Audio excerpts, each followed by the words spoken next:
Here is the madam. Madam, ആള് വന്നിട്ടുണ്ട്. ആ, ദേവൂട്ടി നിന്നെ വിളിപ്പിച്ചതേ. ഇന്നിവിടെ വർഷയുടെ ഫ്രണ്ട്സ് വരുന്നുണ്ട്.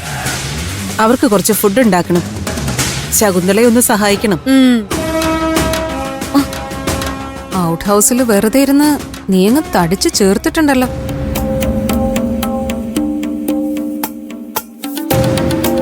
മേലനങ്ങാതെ സുഖിച്ച് ജീവിക്കാണല്ലേ?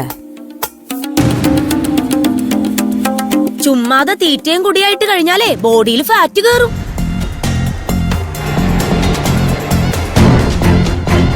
That is injurious to health.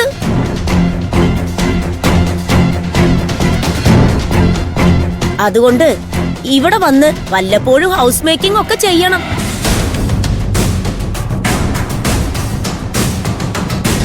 ആവശ്യമില്ലാതെ കിടക്കുന്ന ഫാറ്റ് ബാൻ ചെയ്ത് പോവുമല്ലോ. അല്ലേ മാഡം?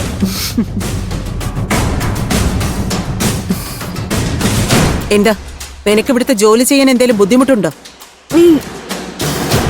ഞാൻ പറഞ്ഞില്ലേ മാഡം, എന്ത് ജോലിയും ചെയ്യാൻ തയ്യാറായിട്ടാ മാഡത്തിന്റെ മരുമകൾ വന്നിരിക്കുന്നത്. മരുമോളെന്നൊക്കെ മുദ്ര കുത്താൻ വരട്ടെ.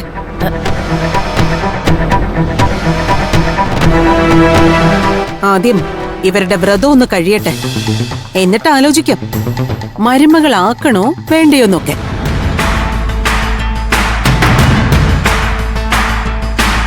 ആ ശകുന്തളെ, ഇവൾ എന്താ ചെയ്യേണ്ടതെന്ന് നീ പറഞ്ഞു മനസ്സിലാക്ക. യെസ്. ആ പിന്നെ 10 പേരുടെ ആഹാരം ഉണ്ടാക്കണം. ശ്രീലമ്മൻ, അതിനെന്റെ 2 ഫ്രണ്ട്സേ വരുന്നുള്ളൂ.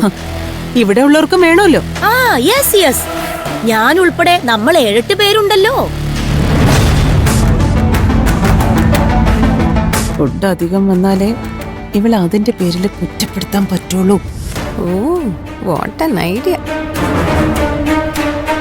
കൊള്ളാം.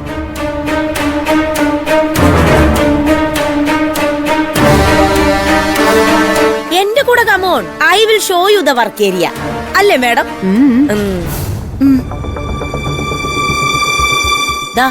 ഈ വെജിറ്റബിൾസ് ഒക്കെ cut is the pieces for sambar and avial.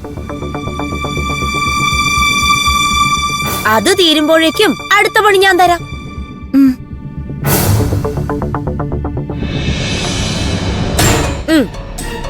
Go straight and left them. I come.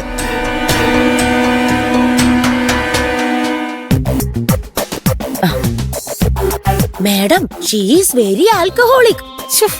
എന്റെ പൊന്നെ, ആൽക്കഹോളിക് അല്ല, വർക്കഹോളിക്. ആ യെസ് യെസ്, ഞാൻ അതാ ഉദ്ദേശിച്ചത്. ദേ, ഈ അടുക്കള ജോലി മാത്രം പോരാ, അവക്കിട്ട് നല്ല പണി കൊടുക്കണം. അതൊക്കെ സിമ്പിൾ അല്ലേ മാഡം?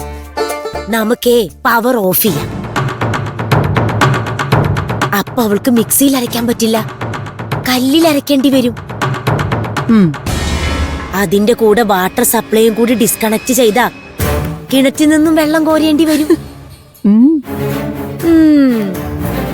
അത് ശരിയാ. അവളെ കുറച്ച് കഷ്ടപ്പെടട്ടെ. ശകുന്തളെ, നീ പോയി ആ മെയിൻ സ്വിച്ച് ഒന്ന് ഓഫാക്ക്. വാട്ടർ സപ്ലൈ ഞാൻ ഓഫാക്ക്. Yes yes, I am going to cut off the power. Come come.